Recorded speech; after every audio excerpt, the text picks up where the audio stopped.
अस्सलाम वालेकुम रहमतुल्लाहि वबरकातुहू। कैसे हो मेरे दोस्तों? उम्मीद है आप सब अच्छे होंगे। ताहिर तेजी से कदम उठाता हुआ बाहर निकला। सफिया दरवाजे में खड़ी होकर उसे देख रही थी। वो सीढ़ियों से नीचे उतर रहा था कि अचानक दाएं और बाएं हाथ से दोनों जानिब से कुछ सिपाही निकले।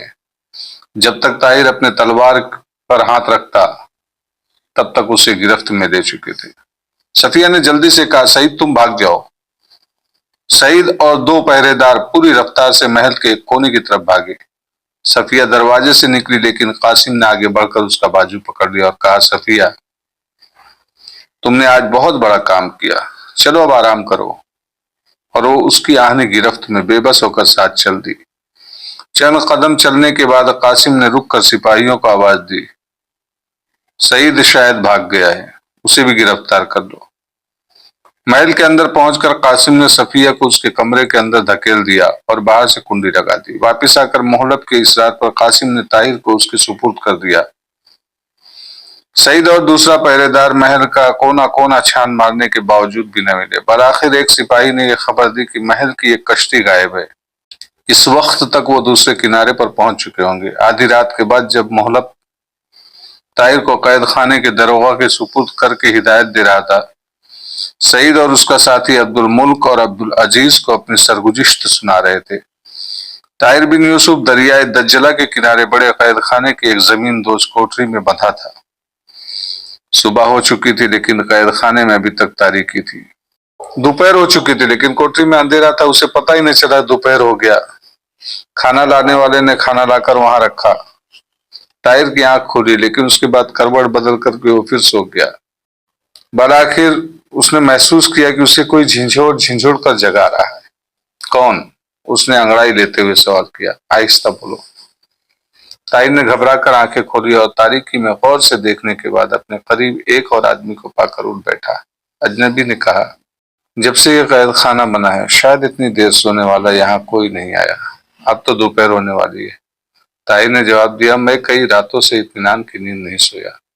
तो इत्मीनान रखो, यहाँ तुम बाकी उम्र मजे की नींद सो सकोगे। तुम कौन हो?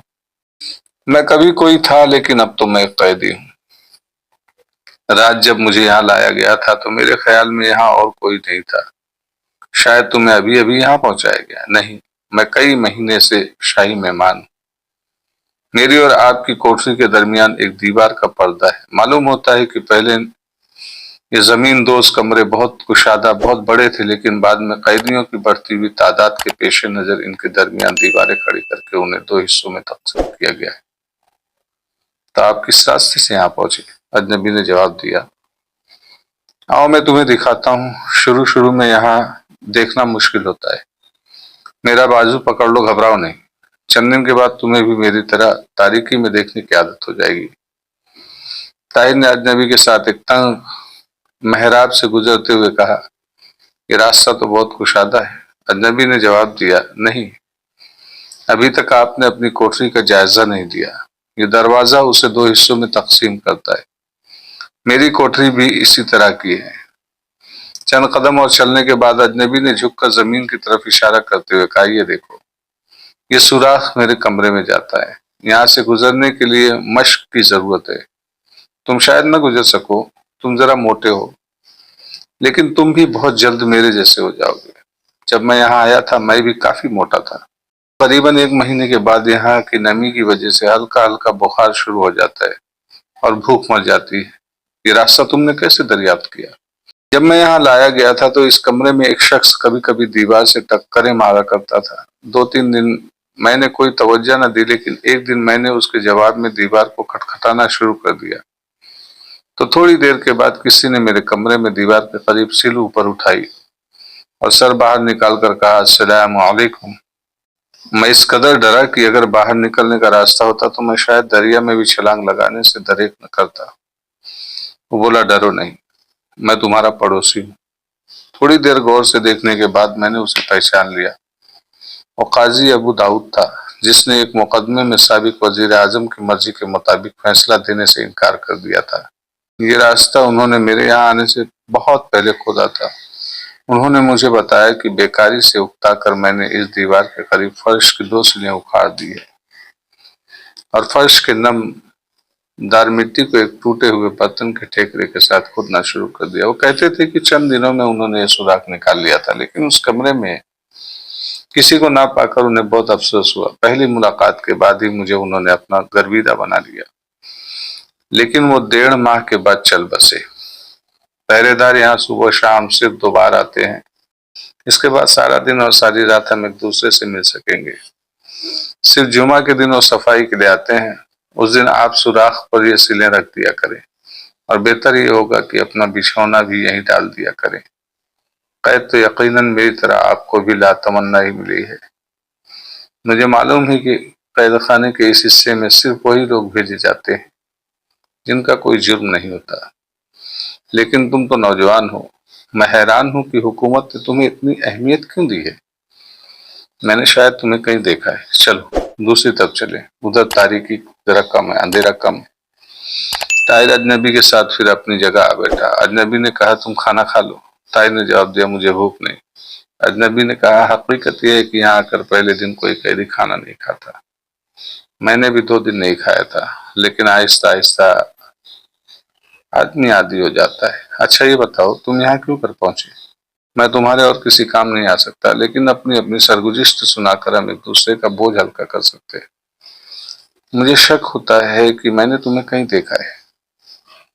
میں نے ضرور تمہیں کہیں دیکھا ہے۔ میرا نام طاہر بن یوسف ہے۔ طاہر بن یوسف؟ میں نے یہ نام بھی سنا ہے۔ تم فوج میں تھے؟ نہیں۔ تو پھر کس محکمے میں تھے؟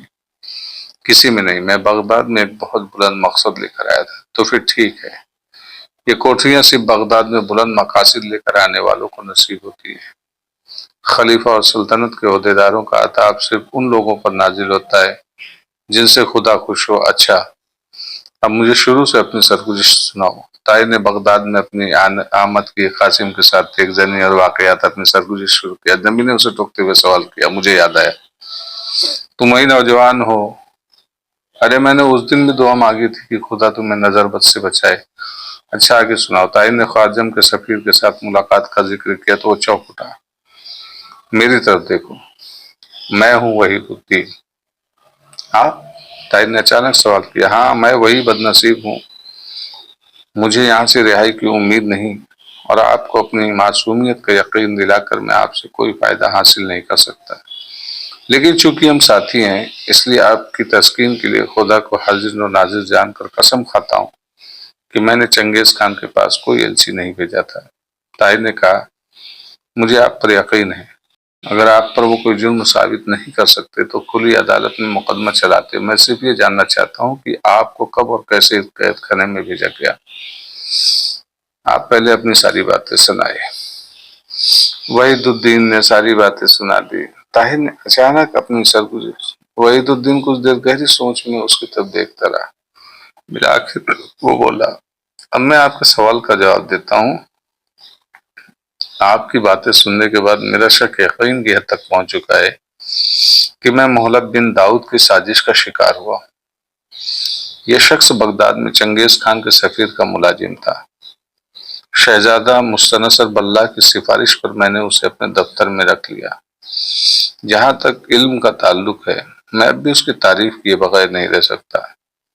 اپنی عمر کے لحاظ سے بہت زیادہ دانش مند ہے، ہوشیار ہے۔ شہزادہ مستنصر کے بدولت اس نے خلیفہ تک رسائی حاصل کر لی، اور میں یہ محسوس کرنے لگا کہ میں برائے نام وزیر خارجہ ہوں، ورنہ وہ سیاہ و سفید کا مالک ہے۔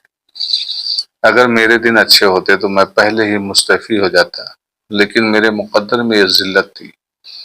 میں نے 1-2 دفعہ اسے مستعفی ہونے کے لیے کہا، لیکن اس نے خلیفہ کے پاس شکایت کی۔ خلیفہ نے مجھے ڈانٹا۔ اس کے بعد میں نے اس کی طرف سے آنکھیں بند کر لی۔ چنگیز خان کے عروج کی داستانیں مشہور ہوئی تو اس نے مجھے مشورہ دیا کہ اس کے ساتھ دوستانہ معاہدہ کر کے خارجم کے خلاف متحد محاذ بنایا جائے۔ میں نے اس تجویز کی مخالفت کی اور وہ بھی چپ رہا۔ میں نے وزیر اعظم سے کئی بار یہ شکایت کی کہ یہ شخص خطرناک ہے، لیکن اس نے اس بات کی پرواہ نہ کی۔ ایک دن مجھے خلیفہ نے بلا کر یہ حکم دیا کہ میں چنگیز خان کے نام دوستی کا پیغام بھیجوں، لیکن میں نے یہ عذر پیش کیا